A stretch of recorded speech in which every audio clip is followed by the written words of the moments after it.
Hello दोस्तों, मैं अर्जुन मिश्रा आपका लर्न विद अर्जुन में स्वागत करता हूँ। Today we are going to learn about the basic terms of grammar. तो आज हम लोग जो देखने वाले हैं वो ग्रामर की बेसिक टर्म्स को देखेंगे, क्योंकि जो ग्रामर पढ़ने से पहले कई सारे ऐसे बेसिक टर्म्स हैं जिन्हें हमें जानना बहुत ही इंपॉर्टेंट होता है। जैसे कि अगर हम बात करें तो हमारे लेटर्स क्या हैं, क्योंकि जैसे अभी लेटर्स बात आती है, सिंपली हम समझते हैं कि जो बच्चों वाले लेटर्स होते हैं ऑफकोर्स वही होते हैं, लेकिन उनसे भी बढ़ के कुछ और चीज़ें होती हैं। जैसे कि हमारे हुए वर्ड्स आते हैं, इसके बाद हमारे आते हैं जैसे वर्ड्स के बाद आते हैं फ्रेज क्या होते हैं, क्लॉज क्या होते हैं, सेंटेंस क्या होते हैं, डेफिनिट क्लॉज क्या होते हैं, इंडेफिनिट क्लॉज क्या होते हैं, इसके बाद जो सेंटेंस आता है वो क्या होता है। तो इन सब के बारे में हम लोग डिटेल करने वाले हैं और हम लोग इस वीडियो में इन सभी बेसिक टर्म्स को अपने क्लियर करेंगे, जिससे आने वाली नई टॉपिक्स में, नई वीडियोज़ में हम लोग अच्छे अच्छे टॉपिक्स को कवर करते हुए और अपनी इंग्लिश को बेहतर करते हुए आगे बढ़ते चले जाएँ। तो आइए हम लोग देखते हैं कि सबसे पहले जैसे अगर हमें इंग्लिश पढ़ना है तो इंग्लिश क्यों पढ़ें। क्योंकि देखो, अगर इंग्लिश क्या है हमें पहले तो जानना ये इम्पोर्टेंट है। इंग्लिश एक क्या है, लैंग्वेज है। अगर बात करें कि लैंग्वेज कैसे है, तो जैसे हमारी एक हिंदी लैंग्वेज है, उसी तरह इंग्लिश भी एक लैंग्वेज है। तो सबसे पहले जो बात आती है इंग्लिश की, तो ये लैंग्वेज है। अब अगर लैंग्वेज है तो लैंग्वेज के बाद प्रेफरेंसेस मिलती हैं ग्रामर को, क्योंकि अगर लैंग्वेज रहेगी तभी तो हम उसमें करेक्शंस करेंगे या कुछ करेंगे। अगर जो है लैंग्वेज ही ना रहे तो उसमें कैसे आप ग्रामर कर सकते हो। मैं कहता हूँ किसी चीज़ का अस्तित्व नहीं है तो आप उसमें सुधार कैसे करोगे, लेकिन अगर किसी चीज़ का अस्तित्व है तो आप उसमें सुधार जरूर कर सकते हो। तो हम लोग सबसे पहले यही जानेंगे। तो इंग्लिश जो होती है वो हमारी होती है लैंग्वेज। क्या है इंग्लिश हमारी, क्या है इंग्लिश, क्या है हमारी इंग्लिश जो होती है, ये इंग्लिश एक क्या है, एक हमारी है language. English is a language. तो ये जो लैंग्वेज है, अब देखो लैंग्वेज अगर है तो इंग्लिश, अब जैसे मैं बोल रहा हूँ हिंदी, अब मान लो जैसे एक हम लोग पहले अपना एग्जांपल लेते हैं फिर आगे देखते हैं इंग्लिश पर। मान लो जैसे कि हम लोग के यहाँ किसी भी बच्चे का एक बार अगर जन्म होता है, मान लो इस बच्चे का,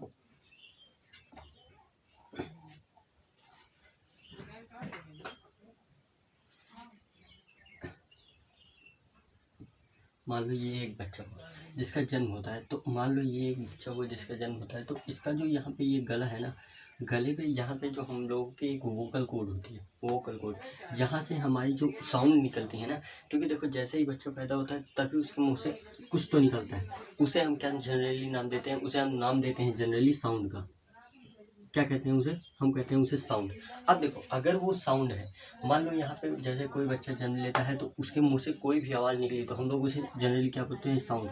तो लैंग्वेज में सबसे पहले तो क्या आना चाहिए, अगर कोई बच्चे का जन्म होता है तो वो सबसे पहले क्या निकलता है, साउंड। तो अगर लैंग्वेज है इंग्लिश, जैसे मैंने बताया कि इंग्लिश लैंग्वेज है, तो इसमें सबसे पहले उसके मुँह से क्या निकलेगी, साउंड निकलेगी।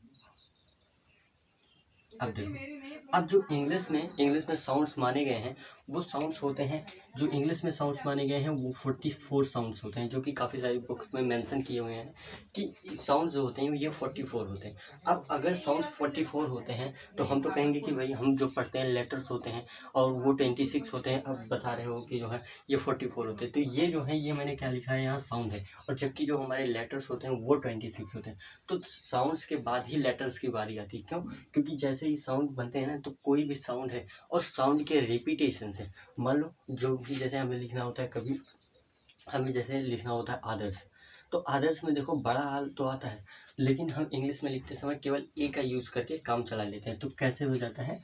उसी तरह हम यानी कि इंग्लिश जब लिखते हैं ना, तो उसमें लैंग्वेज में क्या करते हैं, जितने भी एक्स्ट्रा चीज़ें होती हैं, क्योंकि हमें जो लैंग्वेज होती है उसे आसान बनाना होता है, इसलिए हम उसमें से क्या कहते हैं, जितने भी एक्स्ट्रा पार्ट होते हैं उन्हें हटाने की कोशिश करते हैं। तो जो साउंड्स होती हैं इन्हें जो है, इसमें ये 44 क्या होते हैं, ये 44 साउंड्स होती हैं। और इन 44 साउंड्स में क्या होते हैं, हमारे जो होते हैं कॉन्सोनेंट्स जो होते हैं, वो कॉन्सोनेंट्स होते हैं 24। कॉन्सोनेंट्स कितने होते हैं, कॉन्सोनेंट्स अभी देखो ये कॉन्सोनेंट्स साउंड है, ये कॉन्सोनेंट्स हमारे लेटर्स नहीं है, आप देखते जाओ केवल कॉन्सोनेंट्स। कॉन्सोनेंट्स कितने होते हैं, 24। ये साउंड है, ठीक है, कॉन्सोनेंट साउंड है। यहाँ पे मैं लिख भी देता हूँ, मेंशन भी कर देता हूँ। ये 44 जो होते हैं, 44 में से 24 कॉन्स्टेंट साउंड्स होते हैं। और इसके बाद अगर 42 के बाद हम बात करें, ये जो 20 और बचते हैं इसमें, क्योंकि यहाँ देखो 44 है, तो 44 में से अगर 24 माइनस करोगे तो बचेगा 20 जो होते हैं ये वॉवल साउंड्स होते हैं। ओके, आपको क्लियर हुआ होगा मैंने क्या बताया कि जो इंग्लिश है, इंग्लिश में सबसे पहले क्या आती है, कोई भी लैंग्वेज है तो उसमें सबसे पहले क्या आएगी, वो लैंग्वेज होती है, ठीक है। तो इसके बाद अब वहाँ पे आगे जैसे हम बढ़ते हैं तो उसमें सबसे पहले आते हैं साउंड्स। अब साउंड्स के को जो इंग्लिश में साउंड को डिवाइड किए हुए हैं वो करते हैं 44 साउंड्स में, और 44 साउंड्स में से ही हम 24 को कॉन्सोनेंट्स मानते हैं और 20 को वॉवेल्स मानते हैं, ठीक है। और वॉवेल और कॉन्सोनेंट्स के लिए मैं अलग वीडियो आपके लिए प्रिपेयर करूंगा जिसमें डिटेल में बताऊंगा कि वॉवेल्स क्या होते हैं, जैसे हम निकालते हैं, जिससे आपकी इंग्लिश और भी बेहतर हो सकेगी। तो इसे हम बाद में इस टॉपिक को टच करेंगे। अभी आगे आगे मेंशन केवल बेस पार्ट, हमारा जो मेन टॉपिक है आज का वो ये जानना है कि फ्रेज क्या होते हैं, क्लॉज क्या होते हैं, और क्लॉज में ही डिपेंडेंट क्लॉज क्या होती हैं, इंडिपेंडेंट क्लॉज क्या होती हैं, और इसके बाद आगे चल के हमें ये देखेंगे कि उसमें सेंटेंसेस क्या होते हैं और करेक्ट सेंटेंस क्या होता है, पूरा हम देखने वाले हैं। तो जैसे कि हमने बताया कि यहाँ पे 24 कॉन्सोनेंट साउंड है, 20 वॉवेल साउंड है। इसके आगे हम लोग देखते हैं। अब यहाँ तो हमने देख लिया, लेकिन अभी जैसे मैंने बताया कि अगर लिखना है तो हम इसमें से कुछ घटा लेते हैं, जो एक्स्ट्रा पार्ट्स होते हैं उन्हें हम अगर काम चलता है तो लैंग्वेज में उन्हें हटा देते हैं। तो मान लो अगर जैसे साउंड्स जो होते हैं, साउंड्स के बाद हमारे आते हैं, साउंड्स के बाद आते हैं लेटर्स, ठीक है। अब ये जो लेटर्स होते हैं ये होते हैं हमारे कितने, 26। अब ये लेटर्स कैसे बने, इन्हीं 24 साउंड्स को ही घटा के 26 क्या बनाए गए हैं, लेटर्स। तो अब इन 26 लेटर्स में हम देखने वाले हैं कि कितने हमें, आप सब बचपन से ही पढ़े होंगे, सब जानते हैं कि इसमें से 26 में से कितने होते हैं, 5 हमारे वॉवेल होते हैं, और इसके बाद कितने होते हैं, 21 कॉन्सोनेंट्स होते हैं, ठीक है। ओके, और वॉवेल्स भी आप जानते हो, ए ई आई ओ यू होते हैं, ये पांचों।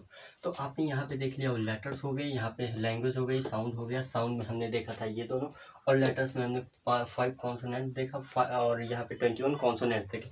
अब अगर हम लोग आगे बढ़ते हैं तो आगे देखेंगे ये कि अब इन लेटर्स में मान लो कि 26 जो लेटर हैं, ए बी सी डी जो जेड तक पूरा है वो 26 है। अब इन्हीं लेटर मान लो जैसे मैं ए लिखता हूँ, पूरा ए बी सी डी मान लो ऊपर लिखा है, अब मैं इसमें से कुछ लेटर्स उठा के आपको वर्ड बना के दिखा दूँ। जैसे देखो, मैंने एक लेटर, यहाँ लेटर्स में से एक लेटर उठा लिया डब्ल्यू, दूसरा दूसरा वर्ड उठा लिया, दूसरा लेटर उठा लिया ओ, और तीसरा लेटर जो उठाया आर, और चौथा लेटर जो उठाया, मैं लेटर कह रहा हूँ और कुछ भी डिफाइन नहीं कर रहा हूँ, और इसके बाद यहाँ पे के उठा लिया। तो एक ये जो सबको मिला के, अभी देखो इसे एक यहाँ लिखता हूँ, एक यहाँ लिखता हूँ, एक यहाँ लिखता हूँ, एक यहाँ, तो हम क्या पढ़ेंगे, WORK। बट अगर इन्हें हम एक साथ मिला के लिख दे रहे हैं तो हम इसे पढ़ेंगे वर्क, ठीक है, वर्क।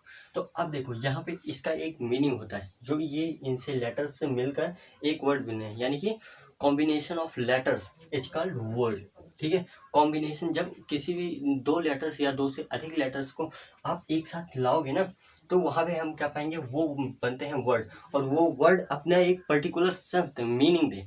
क्योंकि अब ऐसा नहीं है कि यहाँ पे आप ORKE लिख दो, अब ये अगर कोई मीनिंग नहीं दे रहा है तो ये एक वर्ड नहीं है। समझ में आई बात, कितना भी आप मिला लो, लेकिन अगर वो एक मीनिंग नहीं दे रहा है तो वो वर्ड नहीं बन सकता। तो हम लोगों ने क्या क्या डिफाइन किया, पहले तो लैंग्वेज देखा, लैंग्वेज कैसे है, इसके बाद साउंड्स के बारे में देखा, फिर लेटर्स के बारे में देखा, फिर हमने वर्ड के बारे में देखा। आप नोट करो, इसके बाद मैं आगे चलता हूँ, और इसी के बाद आने वाली है हमारी फ्रेजेस। तो आगे हम लोग देखते हैं फिर।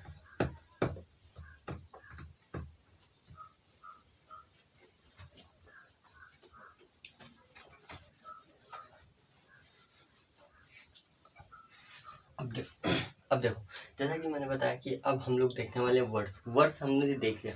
अब देखो, वर्ड्स भी होते हैं कई तरह के। देखो जैसे वर्ड जो होते हैं ना, वर्ड अब बने कैसे होते हैं, थोड़ा सा हम लोग जान लेते हैं, या उसे अगले टॉपिक में भी टच करेंगे। हम लोग पहले सिंपली देखते हुए चलते हैं, और इसे आपको एक क्लियर देते हैं कि कैसे फ्रेजेस क्या होती हैं और क्लॉज क्या होते हैं। इस दोनों के बारे में बहुत डिटेल से चर्चा करेंगे। तो देखो, अब हम लोग यहाँ पे आगे वर्ड्स, अब जो ये वर्ड्स होते हैं, ठीक है, वर्ड्स, ठीक है। अब इन वर्डों से ही मिलकर हमारी फ्रेज बनी हुई होती है। क्या फ्रेज? अब देखो, ये फ्रेज क्या होती है, फ्रेज वे होती है ना, जो मतलब कि जिनका ना, तो देखो यहाँ पे आप लिख सकते हो नो सब्जेक्ट नो वर्ब ये अपना क्या देती हैं, एक सेंस देती हैं, सेंस देती हैं, लेकिन एक पूरा एक्सप्लेन यानी कि complete meaning not give complete meaning, complete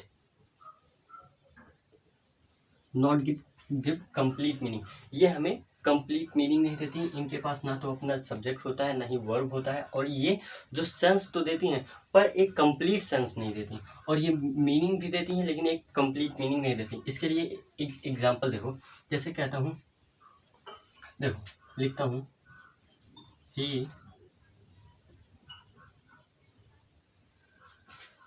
he bought a black new car. अब देखो इस सेंटेंस को हम लोग देखने वाले हैं, और इस सेंटेंस के जरिए हम फ्रेज को बहुत ही अच्छे तरीके से समझेंगे। देखो यहाँ पे ही क्या है, अब देखो मैंने अभी आप लोगों ने नाउन नहीं पढ़ा है, तो नाउन के बारे में अभी हम लोग करते हैं, आगे सारे टॉपिक्स में आपको बताने वाला हूँ। तो ये देखो, ये हमारा जो होता है ही, इसे आप क्या कहोगे, ये होगा हमारा प्रोनाउन, ठीक है, इसे मैं बताऊंगा बाद में आपको। ये है प्रोनाउन, ये हमारी क्या है, बॉट। बॉट यानी कि बाय की, ये जो है बॉट जो है सेकंड फॉर्म है, तो यहाँ पे हम इसे कहेंगे ये है वर्ब, ठीक है। और ए क्या है यहाँ पे, आर्टिकल, ये इज द आर्टिकल। और यहाँ पे जो ब्लैक है, अब यहाँ पे ब्लैक को देखो आप और न्यू को देखो, तो ये दोनों क्यों, क्योंकि कार में ऐड डिटेल पर है, और यहाँ पे कार क्या है, he bought what, he bought what. अगर व्हाट से आप क्वेश्चनिंग करते हो तो वहाँ पे नाउन का प्रेफरेंसेस मिलता है, वहाँ पे वो नाउन होता है। अगर व्हाट का कोई भी वर्ड ये बन रहा है, व्हाट का आंसर बन रहा है, तो वो क्या होता है, नाउन होता है उस पर्टिकुलर स्पेस पे। तो ये यहाँ पे क्या है, नाउन है, ठीक है। अब यहाँ पे ये नाउन है, और इसके बाद यहाँ पे देखो ये क्या बन गया हमारा, एडजेक्टिव, समझाई बात। और हमारा बैग भी बनेगा एडजेक्टिव, ये बात समझ में आई आपको। तो अब यहाँ पे देखो, he bought a black new car, तो यहाँ पे जो ये एक वर्ड है, देखो ये सब किसके लिए आए हैं, इस कार के लिए आए हैं ना। तो मेन नाउन तो ये बना, पर इसके लिए ये तीन वर्ड और आए, अ ब्लैक न्यू कार। तो अ ब्लैक न्यू कार का अगर एक पर्टिकुलर मीनिंग देखो, एक नई क्या, एक काली नई गाड़ी, ठीक है। तो अब एक काली नई कार क्या है, तो यहाँ पे देखो मैं कह रहा हूँ एक काली नई कार, तो इसका एक पर्टिकुलर अगर इस सेंटेंस से हटा लो तो इसका एक पर्टिकुलर एक सेंस तो निकल रहा है, लेकिन एक कंप्लीट, हाँ ये मैं कहता हूँ कि एक एक काली नई गाड़ी। तो अब क्या, एक काली नई गाड़ी और क्या बताओगे तो कुछ। तो यहाँ पे देखो एक पर्टिकुलर एक कंप्लीट मीनिंग नहीं दे रहा है, एक अनकम्प्लीट मीनिंग दे रहा है, तो इसलिए यहाँ पे क्या है, ये फ्रेज है। और अगर फ्रेज की बात करें तो यहाँ पे ये नाउन को डिफाइन कर रहा है, इसलिए क्या बनेगा, नाउन फ्रेज। अब देखो यहाँ पे हम नाउन फ्रेज क्यों लिखा, क्योंकि इसके अलावा भी एडजेक्टिव फ्रेज होते हैं, एडवर्ब फ्रेज होते हैं, उसे हम लोग नेक्स्ट टॉपिक में देखेंगे। तो हम लोगों ने क्या देखा कि जो ये फ्रेज है, फ्रेज के बारे में जाना। अब हम लोग चलते हैं क्लॉज के बारे में। देखो एक एक चीज़ें आप स्टेप बाय स्टेप सीखते चलोगे तो बहुत अच्छे से क्लियर होती जाएंगी। अब हम लोगों ने जैसे फ्रेज देख लिया, अब हम लोग देखने वाले हैं क्लॉज। तो आप इसे नोट करो, और इसके बाद हम लोग देखते हैं क्लॉज के बारे में।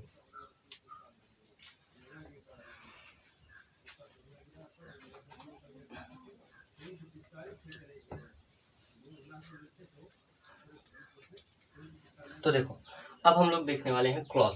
क्लॉजेस क्या होती हैं, तो देखो क्लॉज, क्लॉज, अब ये क्लॉज क्या होती है इसके बारे में हमें जानना है।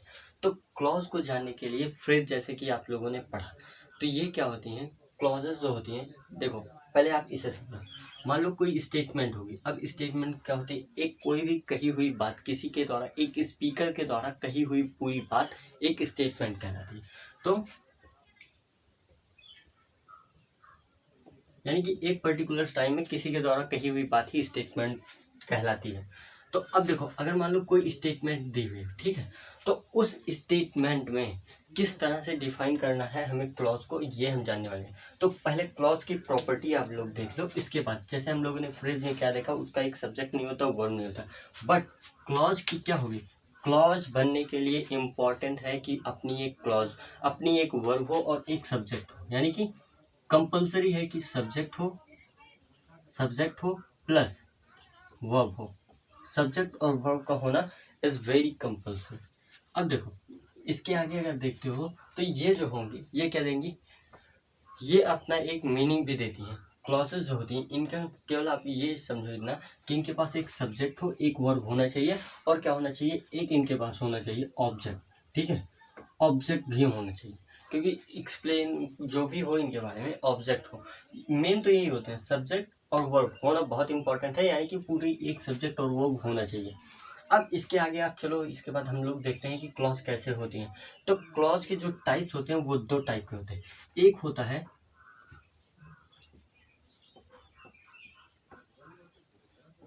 इंडिपेंडेंट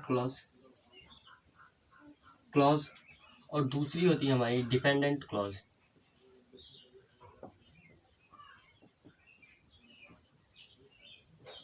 एक होती है हमारी इंडिपेंडेंट क्लॉज और दूसरी होती है हमारी dependent clause. What is dependent clause and what is independent clause, इन दोनों के बारे में हम लोग आगे देखने वाले हैं, तो आप देखते रहिए।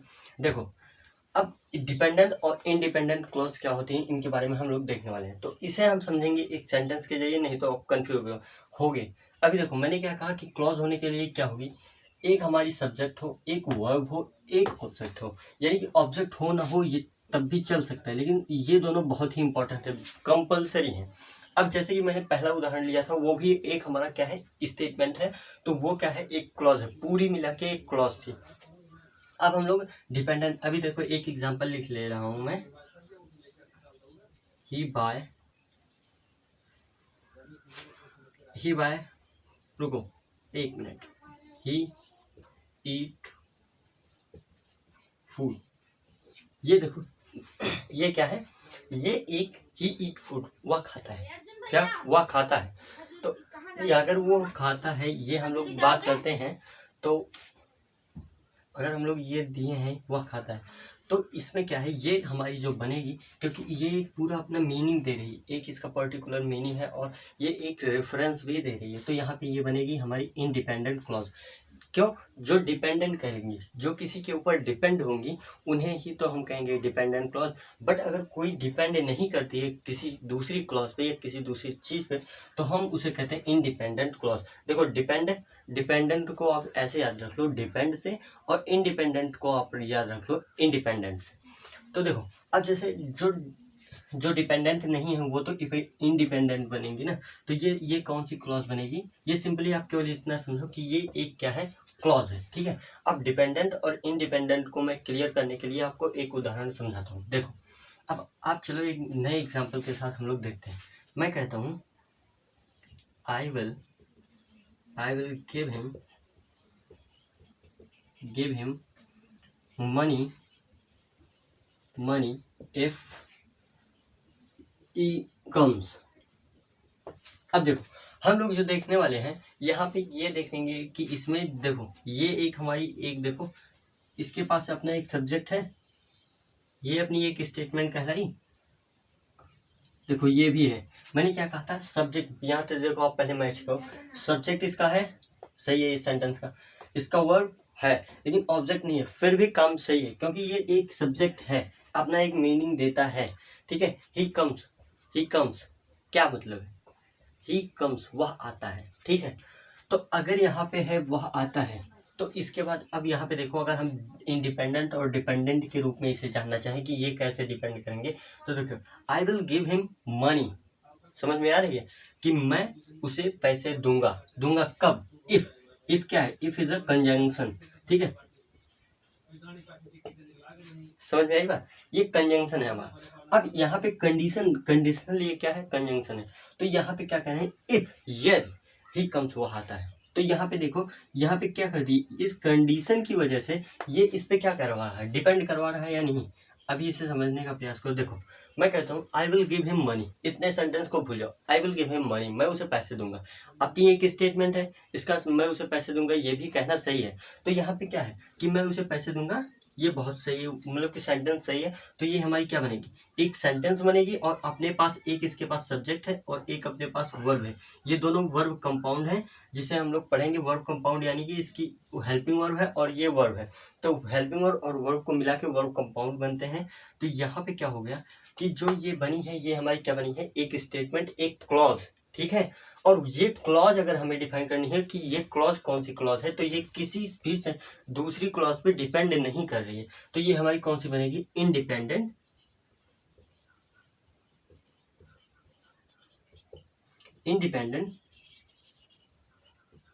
क्लॉज। जबकि अगर हम बात करें कि ही कम्स, तो इफ ही कम्स, तो देखो यहाँ पे क्या है कि अगर यदि वह आता है, ठीक है, यदि वह आता है तो मैं उसे पैसे दूंगा। तो ये वाली जो क्लॉज है ये तो इस पर डिपेंड कर रही है। मैं कहता हूँ यदि वह आता है तो बताओ और क्या करूँगा। एक अपने अंदर से क्वेश्चन आता है ना कि यदि वह आता है तो ऐसा क्या करने वाले हो। तो यही यहाँ पे क्या बन जाएगी, ये डिपेंडेंट क्लॉज। ठीक है, आई होप कि आप लोगों को क्लियर हुआ होगा क्लॉज के बारे में, और क्लॉज क्या होती है, फ्रेज क्या होते हैं, और वर्ड्स क्या होते हैं, लेटर्स क्या होते हैं, और इसके पहले हम लोगों ने देखा साउंड्स क्या होते हैं। तो इतने सारे टॉपिक्स के बारे में हम लोगों ने क्लियर किया। एक टॉपिक हम लोगों का और बचता है जो कि हमारा कहलाता है क्या, सेंटेंस। तो सेंटेंस क्या कहलाते हैं, सेंटेंस की अपनी एक पर्टिकुलर, आप इसे नोट करो, इसके बाद ये जस्ट 2 मिनट की है और वीडियो, इसके बाद क्लियर हो जाएगा सब कुछ। आप नोट कर सकते हैं, स्क्रीनशॉट ले सको। सॉरी,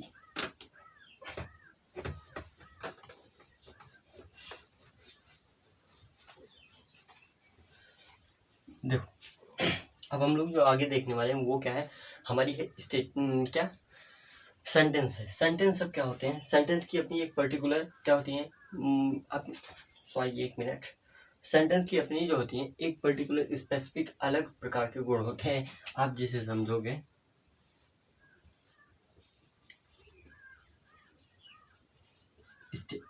सॉरी सेंटेंस लिखना है, सेंटेंस। अब ये सेंटेंस क्या होती है हमें ये जानना चाहिए। तो जो सेंटेंस होती है ना, ये हमें क्या करती है, सेंटेंस जो होती है इसके पास अपना एक सब्जेक्ट होता है, सब्जेक्ट होता है, प्लस वर्ब होती है, प्लस ऑब्जेक्ट होता है, समझ गए। दूसरा क्या होता है, ये एक अपना कंप्लीट मीनिंग देती हैं। ठीक है, और ये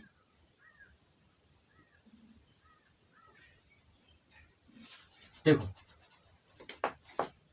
एक मिनट, और इनके बाद अगर इनका नेक्स्ट प्रॉपर्टी देखो तो ये ग्रामेटिकली जो होती है बिल्कुल करेक्ट होती है। ठीक है, तो 2-3 चीज़ें आप ध्यान में रखो कि क्या क्या इनमें होती है। सेंटेंसेस जो होते हैं ना, ये सेंटेंस जो होते हैं ये क्या होते हैं, इनका एक अपना सब्जेक्ट होता है, एक वर्ब होता है। ये तो हमने क्लॉज में भी देखा। और दूसरी बात हमने क्या देखा कि जो इनकी एक कंप्लीट मीनिंग होती है। तो कहोगे हमने भी तो क्लॉज में यही पढ़ा कि क्लॉज जो होती हैं ये एक कंप्लीट मीनिंग देती हैं और अपना एक पर्टिकुलर सेंस रखती हैं। लेकिन हमने उसमें जो इंडिपेंडेंट क्लॉज पढ़ी ना, वही हमारी क्या बनती हैं, सेंटेंस बन सकती हैं। कैसे, देखो जो हमारी इंडिपेंडेंट क्लॉज है वो सेंटेंस बन सकती है, समझ में आई बात। तो अब देखो वही सेंटेंस हो जाते हैं। देखो जो हमारे सेंटेंस है ना, अब जैसे मैंने ये वाला एग्जांपल लिया था, उसी एग्जांपल में आपको समझाता हूँ। मैंने कहा था इफ, रुको रुको रुको, I will give him money। देखो कह रहे हैं I will give him money if he comes। तो मैंने अभी तक क्या बताया आपको कि ये देखो ये क्या है, हमारी है ये स्टेटमेंट, और मैंने बताया स्टेटमेंट, और ये हमारी क्या है, क्लॉज है। और ये भी मैंने इतना भी कहा कि ये इंडिपेंडेंट क्लॉज है, इंडिपेंडेंट क्लॉज। समझ में आई बात कि ये इंडिपेंडेंट क्लॉज भी है। तो अब यही जो इंडिपेंडेंट क्लॉज है ना, ये एक पर्टिकुलर अपना मीनिंग देखो ये ग्रामर रूल से भी सही है। ये वर्ब कंपाउंड बन गए हैं, ये इनका सब्जेक्ट है, और इसके बाद जो भी सब कुछ है ये सब्जेक्ट है, ये वर्ब बन गया। तो ये अपना एक कंप्लीट मीनिंग भी दे रहे हैं और ग्रामर रूल से भी सही है। तो ये हमारी क्या बन जाएंगी, सेंटेंस, ठीक है। और यहाँ पे देखो, यहाँ पे ये क्या है, ये मैंने बताया था कंजंक्शन है, और इधर मैंने कहा था ये क्या है, ये भी क्लॉज है, क्लॉज है, पर ये कैसी क्लॉज है, डिपेंडेंट, डिपेंडेंट, तो देखो डिपेंडेंट क्लॉज है। तो हमने जो देखा यहाँ पे कि ये इंडिपेंडेंट क्लॉज क्या बन सकती हैं, अपना एक सेंटेंस बन सकती हैं। और जो है इसके बाद हमने क्या देखा था इधर की ये डिपेंडेंट क्लॉज होती हैं। और डिपेंडेंट क्लॉज क्यों होती हैं, क्योंकि ये अपने दूसरी क्लॉज पे डिपेंड करती हैं। और यहाँ पे हमने इसे क्या देखा था, कंजंक्शन है, समझ में आई बात। यानी कि जो क्लॉज होती हैं, क्लॉज के अंतर्गत जो इंडिपेंडेंट क्लॉज होता है वो हमारा बन सकता है क्या, सेंटेंस बन सकता है, ठीक है। तो अभी हम आई होप आप लोगों को ये सारी वीडियो में जितना मैंने पॉइंट क्लियर कराए क्लियर हो चुके होंगे। और अगर आपको क्लियर नहीं हुए तो आप उसे आप कमेंट बॉक्स में पिन करें। तो एक बार मैं आपको उंगलियों पर रिवाइज करवा देता हूँ, आज हम लोगों ने पढ़ा क्या क्या, आज का टॉपिक क्या था। तो सबसे पहले हम लोगों ने देखा लैंग्वेज के बारे में, और लैंग्वेज इंग्लिश लैंग्वेज क्यों है, इंग्लिश लैंग्वेज है ऑफकोर्स हम सभी जानते हैं। तो अब इसके बाद आती है कि हम अगर इंग्लिश लैंग्वेज है तो उसे आसान बनाएं और उसे ग्रामर उसकी सही करें, जिसे हम सही तरीके से उसका यूज़ कर पाएँ। तो हम ग्रामर टॉपिक पे आते हैं, जिसमें हमने देखा साउंड्स। और अब साउंड्स क्या होती हैं, साउंड्स 44 होती हैं। इसके बाद हमने आगे बढ़ते हैं और देखते हैं लेटर्स होते हैं। और वो लेटर्स के बारे में हमने देखा कि ये 26 लेटर्स होते हैं। लेटर्स को मिला के ही हमारे क्या बने होते हैं, वर्ड्स बने होते हैं। अब जो ये वर्ड्स बने होते हैं, इन्हीं वर्ड्स को मिला के एक हमारी क्या बनी होती है, फ्रेज बनी होती है। वो फ्रेज क्या होती है, फ्रेज के पास ना तो अपना सब्जेक्ट होता है, ना ही अपनी वर्ब होती है। वो हमें कंप्लीट ना तो मीनिंग देते हैं, पर एक सेंस देते हैं, ठीक है। तो अब उसके बाद हमने क्या देखा, क्लॉज। क्लॉज के बारे में हमने क्या देखा, ये जो होते हैं इनके पास अपना एक सब्जेक्ट होता है, अपना एक वर्ब होता है, ये कंप्लीट मीनिंग देते हैं। और दूसरी बात क्या होता है कि जो ये क्लॉज होते हैं ना, ये दो प्रकार के होते हैं, डिपेंडेंट क्लॉज, इंडिपेंडेंट क्लॉज। जो इंडिपेंडेंट क्लॉज होता है वो अपनी खुद की मीनिंग रखता है, और वो क्या बन जाता है हमारा, वही हमारा क्या बन जाता है, सेंटेंस बन जाता है। और इसके बाद डिपेंडेंट क्लॉज जो होती हैं वो डिपेंड करती हैं अपने इंडिपेंडेंट वाले क्लॉज पे। यानी कि अगर डिपेंडेंट क्लॉज है ना, तो डिपेंडेंट क्लॉज को हम सिंपली लिख नहीं सकते हैं, उसके लिए हमें इंडिपेंडेंट क्लॉज चाहिए होती है। तो आज का टॉपिक इतना था, इतने सारी चीज़ों का था, तो आज ये क्लियर हुआ होगा। तो that's enough for this video. तो मैं चलता हूँ। हाँ, और अगर आपको किसी नेक्स्ट टॉपिक पे वीडियो चाहिए हो तो आप कमेंट बॉक्स में पिनअप करें उस वीडियो के बारे में। मैं ज़रूर उस वीडियो के बारे में आपको बताऊंगा, और जो भी आपके डाउट्स हों आप बिना किसी झिझक के आप कमेंट बॉक्स में पिन कर सकते हैं उसे। तो थैंक यू सो मच, जय हिंद।